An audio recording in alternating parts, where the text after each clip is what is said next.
The human memory is a strange, unpredictable thing. There's so much we don't know about how our memory works, but it's safe to say that it's far from perfect. Today, we're specifically going to be looking at the topic of fabricated memories. These memories are often unimaginably specific recollections of previous events that seem so real and so authentic that people who experience them refuse to accept evidence proving otherwise.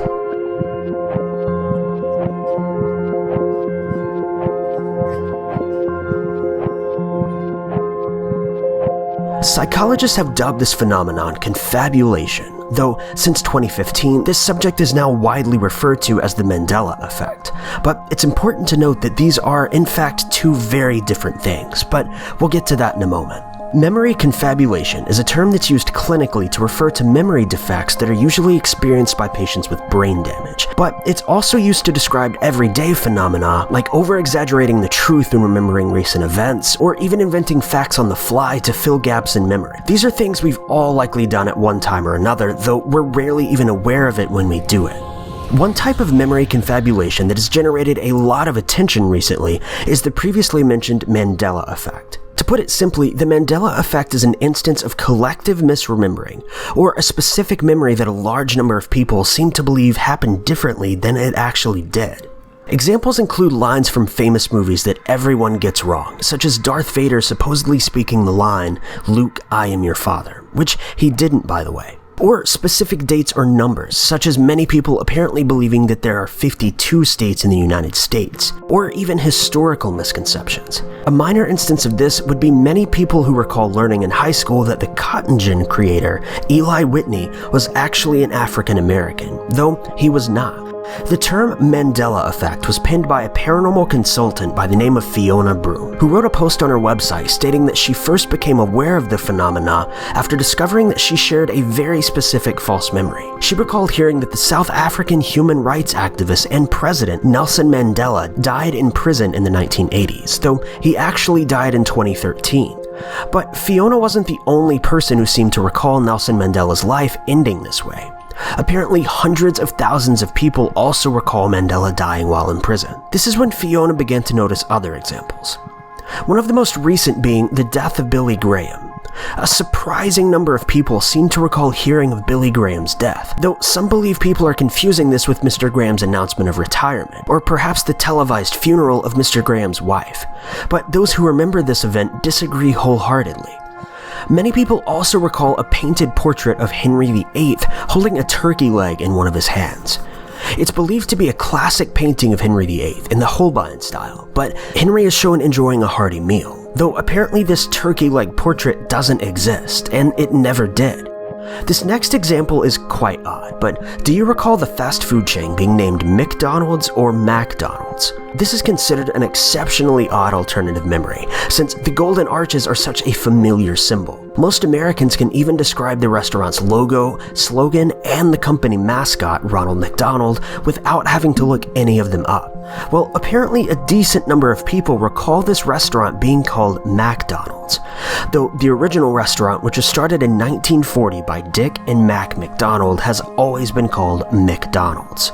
Fiona Broom insists that these aren't simple errors in memory. They exceed the normal range of forgetfulness, and even stranger, other people seem to have identical memories. Another example, and one that really freaked me out, relates to the children's movie called Shazam, that was supposedly filmed in the early 1990s and starred the stand-up comedian Sinbad as an incompetent genie. However, no such movie was ever made, or at least there's no verifiable evidence that it was. But many people claim to have very vivid memories of watching it repeatedly in the 90s, especially Reddit users on the Mandela Effect subreddit. Some of these accounts may be explainable as a confused memory of the film Kazam, a 1996 movie with a similar premise starring the basketball player Shaquille O'Neal as a genie. Though Shazam believers suggest a conspiracy theory in which the film has been intentionally memory holed by its creators due to embarrassment or legal reasons, as most people who recall watching this movie remember it being quite bad, but most believe that is extremely unlikely given the sheer number of actors, crew members, and organizations involved in making and distributing the production. Such a cover-up would require everyone involved to be sworn to secrecy. secrecy, with countless private and public records needing to be destroyed or altered to erase any trace of the movie's existence. It would be a spectacular feat to convince the public that a commercial film starring an, at the time, well-known comedian had never actually existed. Now, come on, boy. You're not gonna die. Open your eyes. Don't ask why. Just give it a try. Now, here's a final but very important example.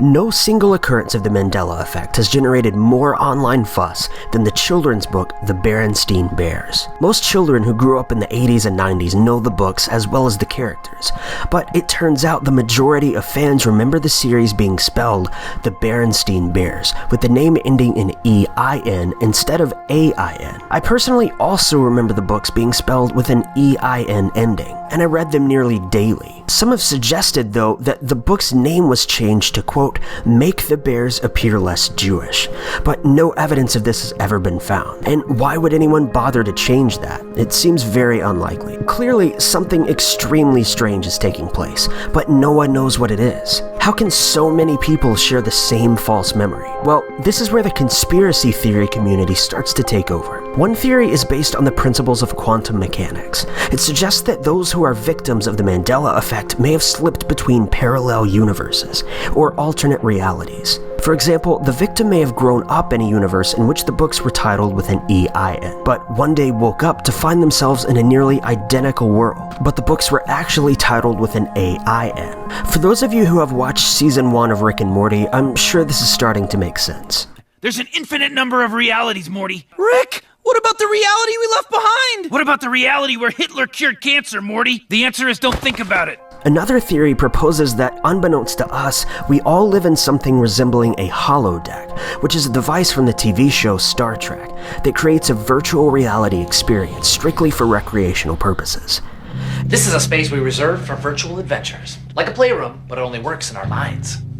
We call it the Dreamatorium. In this theory, supposed memory glitches are, quote, actually software glitches that cause inconsistencies in our perception of reality. The scary thing is, we have no way of proving that this isn't true. But that's the thing. There isn't necessarily anything wrong with either of these theories. In fact, they both make a lot of sense, but the issue is that they provide us with no practical explanation as to what is taking place. Neither of these theories can really be tested in order to prove them true or false, but there may be a much simpler solution here. Maybe the issue is with our memories, not some sort of software or alternate reality. A widely accepted psychological theory suggests that memory is constructive, not reproductive. Now, this means that your brain rebuilds memories out of bits and pieces of information on the fly, as opposed to playing them back like a recording. Memories aren't pure. They can be distorted by any number of factors, including bias, association, imagination, and even peer pressure. Think of it like this. You just heard a song on the radio that you really like. You've never heard this song before in your life, other than when you heard it just now. I want you to try to sing that song back to me, word for word, note for note. Chances are you wouldn't be able to do it. You'll likely be able to recite a few words or lines, but the rest is a bit hazy. Well, that's sort of how our brain remembers things. It can usually recall the most important parts of a memory, but not the whole thing. It then fills in these holes or gaps with the most plausible information. This would explain the Berenstain Bears issue completely, as names ending in S-T-E-I-N are far more common than those ending in S-T-A-I-N. People's recollections are distorted by prior associations and expectations. But why do so many people remember Nelson Mandela passing 30 years before he actually did? Well, possibly it's just a case of two completely different bits of knowledge. One being that Nelson Mandela spent a very long time in prison, and another being that he could be dead. These pieces of information could have been pieced together into a false memory, to fill in the gap where a true memory didn't currently exist. Our memories are not set in stone. They're completely malleable and subject to change at any given moment, and the list of psychological and social factors that can affect and change our memories is disturbingly long. But these factors offer a much more realistic and plausible explanation than the aforementioned theories. Wouldn't you agree? Thank you guys so much for watching. If you like this video and want to see more like it, be sure to click that like button and subscribe. Also, what's a false memory that you recall that we may not have mentioned in this list? Let us know in the comments below or on our social media. But that's it for now. We'll see you guys in the next video.